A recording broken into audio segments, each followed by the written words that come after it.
Vamos lá para as abordagens de SQL Injection que eu nunca expliquei, né? Nunca mostrei.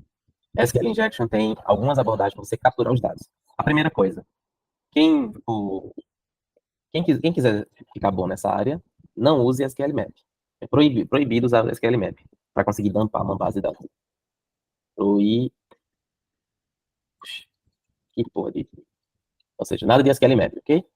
Tem as abordagens. É uma abordagem Union-based, tem a abordagem Error-based, que são duas abordagens onde eu recebo o dado direto no retorno. E as outras duas abordagens é Boolean-based e Time-based. Aí isso daqui é só conhecimento de SQL que você vai conseguir. E por que eu estou dizendo que é proibido usar o SQL Map? O SQL Map é muito rapidozinho, a pessoa roda, de repente ele tem ali a base todinha, dumpa a base todinha. Só que aí você não aprendeu nada e a quantidade de requisições que esse troço faz é gigantesca, principalmente vocês vão trabalhar de forma ética, né, numa empresa, etc. Então, e às vezes você vai precisar se esconder da galera de SOC. A empresa vai ter alguém em SOC olhando as informações que estão sendo geradas por você. Então, você precisa ir crescendo cada vez mais conhecimento do SQL para que você consiga fazer bypass de WAF, etc. Você precisa conhecer bem a linguagem do SQL. O que é que vale a pena para eu crescer e saber como atacar SQL? Ler um livro de SQL. Pega um livro com vários exercícios, etc., se transforma numa pessoa que sabe muito bem SQL. Se de repente decide que quer mudar de carreira, ou seja, quer ser dev de novo, ou vou me transformar num consultor de segurança, isso aqui vai ajudar você, saber SQL bem, porque nas conversas com DBAs, você vai ter soluções rápidas, porque você conhece bem como esse negócio funciona, ok? Não tem um livro em mente, não. O que eu li foi uns 8 anos atrás, provavelmente deve ter livro melhor. Então, vamos para o Union Basic primeiro. Então, quando a gente faz uma injeção, a gente tem alguma coisa do tipo select, asterisco from, usuário, onde ID igual, aí vem o user input. Concatena. Obviamente, se for uma string, vai concatenar e vai colocar uma aspa simples no final. Então, eu tenho essa situação. Mas antes, vamos ver aqui no DWA, né? Ó, coloquei o ID 1 e ele me trouxe, deixa eu botar um ID 0 para eu entender o comportamento, né? Não trouxe nada, quando o ID existe, deixa eu ver como é que tá o DWA Security, tá low, perfeito. Então, pronto. Esse daqui, no momento que eu botei um, ele trouxe o first name e o surname. Pode ser que aqui esteja um asterisco, né, na consulta, mas provavelmente é isso mesmo que está acontecendo. Só que existem duas situações, e vocês precisam sempre fazer isso, que é imaginar como a consulta está sendo feita, que vai ajudar você a fazer o seu payload. Então, para atacar com o Union Based, a primeira coisa o Union é uma cláusulazinha do SQL, e você consegue juntar a consulta do lado esquerdo com a consulta do lado direito, e elas vão ser retornadas na mesma result set. Então, por exemplo, sem ser SQL Injection, usando só SQL, se eu quisesse buscar, nesse caso, o nome e o sobrenome de alguém, de usuário, eu queria unir juntamente com uma tabela de clientes, que é muito parecida. Tem nome, sobrenome, clientes. E pronto.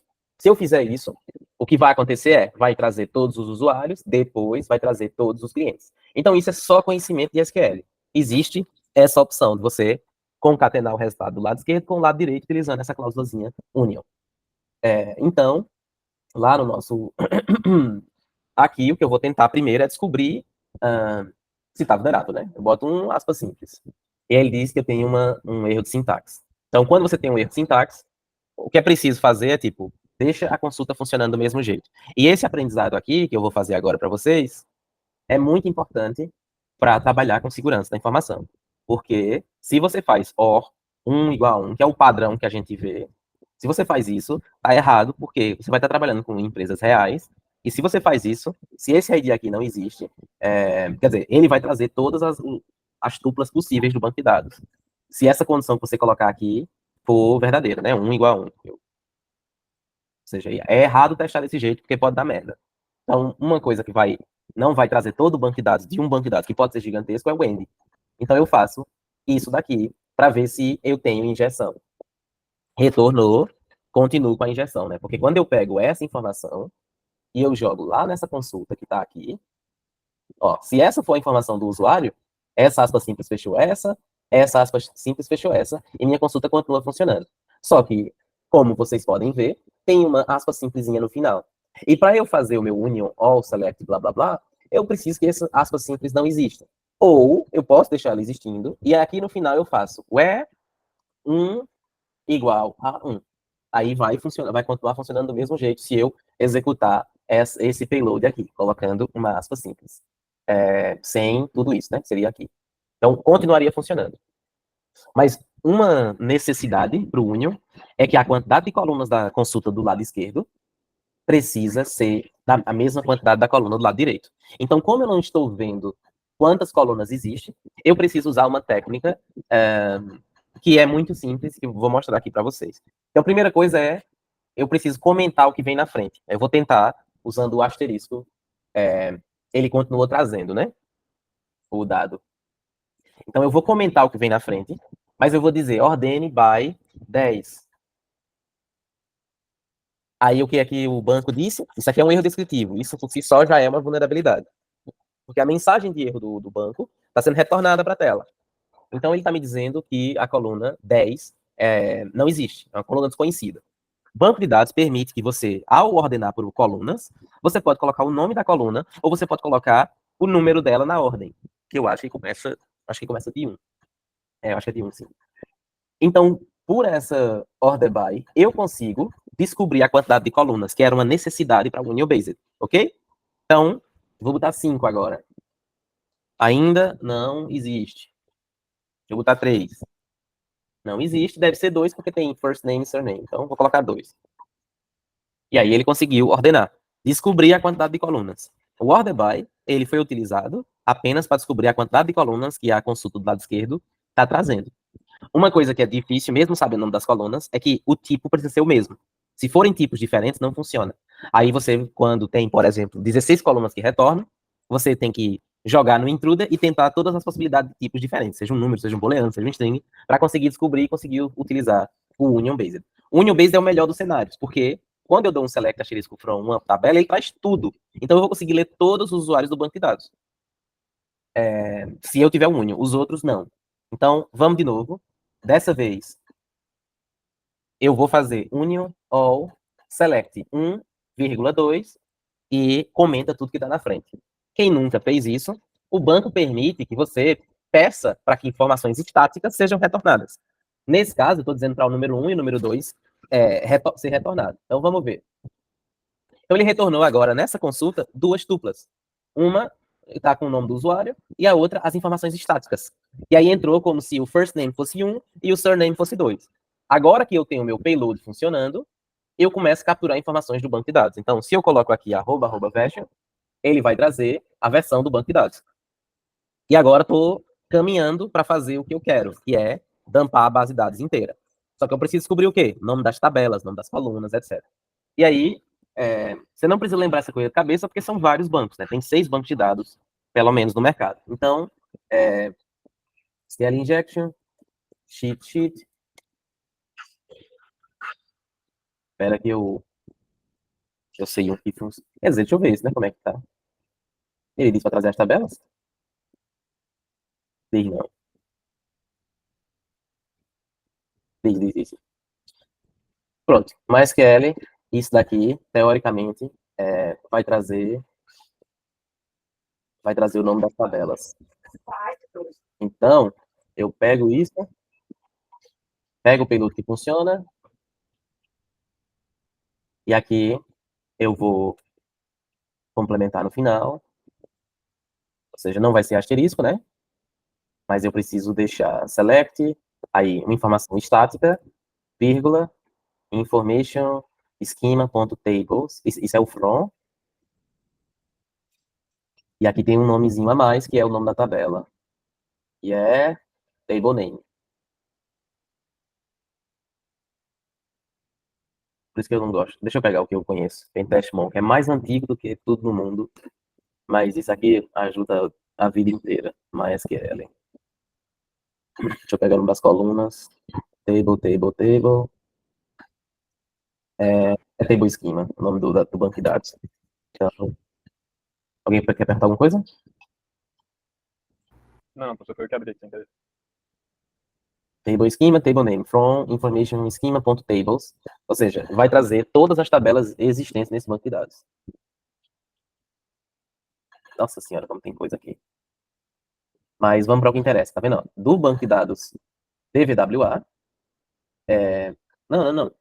É isso mesmo. Do banco de dados DVWA, a gente tem guestbook e a gente tem users. Aí, o users, eu preciso descobrir o nome das colunas. E aí, para descobrir o nome das colunas, tá aqui, é da tabela .columns, e eu consigo descobrir exatamente de uma tabela. Então, antes de passar para lá, eu vou montar a consulta num lugar mais apropriado, né? Para não ficar naquele campozinho pequenininho. Vou construir meu payload. Fechei a primeira aspa simples, aí eu faço union, all, select. Eu quero agora table name e eu quero column name, porque eu só posso colocar duas informações. Se fosse só uma informação, o que é que eu faria? Eu concatenava. Eu concatenava e dava um espaço e concatenava de novo. Se eu quisesse trazer o nome do banco de dados também, sacou? Então, eu consigo fazer isso. Mas nesse caso, eu tenho, sim, dois retornos. Então, from information schema.columns, onde, nesse caso, não preciso dizer table schema, eu vou dizer table name seja igual a users, porque eu não já sei qual é a tabela. Quer dizer, eu vou usar table schema também, porque vai que tenha naquele information schema e traz um monte de coluna que eu não quero. Então, table schema igual a DVWA. Então, quando você encontrar essas duas informações, me traga o nome da coluna, from information schema.columns, table schema. E aí falta no final comentar o que vem na frente. Esse é meu payload. E agora eu vou lá, vou colar, e ele vai me trazer todas as colunas da tabela users. First name, last name, user, password, avatar, last login, failed. O que é que eu quero? Eu quero o user e eu quero o password. São essas duas informações que eu quero. Quando vocês estão trabalhando e vocês encontraram SQL Injection, o objetivo de vocês é um só. É encontrar a tabela de usuários. Porque a gente vai validar se as credenciais estão sendo armazenadas de forma segura. Que é mais um itemzinho para nossa tabela que a gente esqueceu aqui. Armazenamento, credenciais de forma insegura. Ok? Então, é a única coisa que vocês precisam. E essa tabela user está muito simples, porque está user e está password. Então, vamos montar o payload. Para eu não perder as coisas, eu monto o payload aqui e eu faço agora o que exatamente eu quero. É union all select. Eu quero user password from users e só, né? E aqui comento o que vem na frente. Então é fácil, né? Sem usar SQLMap não é difícil, não. É só saber um pouquinho de SQL. Aí ele trouxe aqui todos os usuários do banco de dados, juntamente com sua senha. Nesse caso, eu sei que não tem salt esse hash. Por que vocês acham que eu estou dizendo isso? Eu tenho tanta certeza disso. É que não tem a coluna de salt na base? Oi? Não tem a coluna do salt na base? Não, tem uma forma mais fácil de ver aqui. É o tamanhozinho que é igual? O hash sempre o tamanho é igual. Ah, certo. Olhem para 5 senhas. Eu vou copiar e vou botar lá para vocês conseguirem me dizer porque é que não tem salt. Ah, deu visão ali, parece. Você repetiu aí. Você repetiu? É isso, né? Tá vendo? Então, esses dois usuários, eles têm a mesma senha. Porque o hash é igual. Não tem salto. Mas, obviamente, não é bcrypt, a pessoa já entende que está de forma insegura. Mas essa visualização e esse entendimento, que não está usando salt, vai lhe ajudar a atacar. Porque se eu pego esse hash aqui e eu quebro ele, seja usando uma Rainbow Tables ou usando algum poder computacional para criar todas as possibilidades para gerar esse resultado, eu vou descobrir a senha de dois usuários. Se um tem um perfil diferente do outro, olha que coisa tão boa. Consegui dois usuários que têm perfis diferentes na aplicação. Então, quando está trabalhando de forma ética, vocês precisam fazer esse processo que eu fiz para conseguir colocar no relatório que os usuários, o armazenamento da senha está sendo armazenado de forma insegura. E, obviamente, quando é um pentest, se der um usuário de baixo privilégio, vocês vão logar com o usuário de alto privilégio, quebrando esse hash aqui para logar na coisa do cara. Existem momentos que, tipo, dá para fazer coisas meio críticas quando a gente consegue fazer stack de queries, né? Que é, por exemplo, nessa que eu fiz, colocasse ponto e vírgula, se eu tentasse dar um update no banco de dados, eu podia dar um update da senha de todo mundo para uma senha que eu conheço, para um hash que eu conheço, e eu conseguir logar com todo mundo. Mas, obviamente, isso é muito perigoso de se fazer. Vocês vão negar o serviço para todos os usuários, então não vão por esse caminho para atualizar o banco de dados.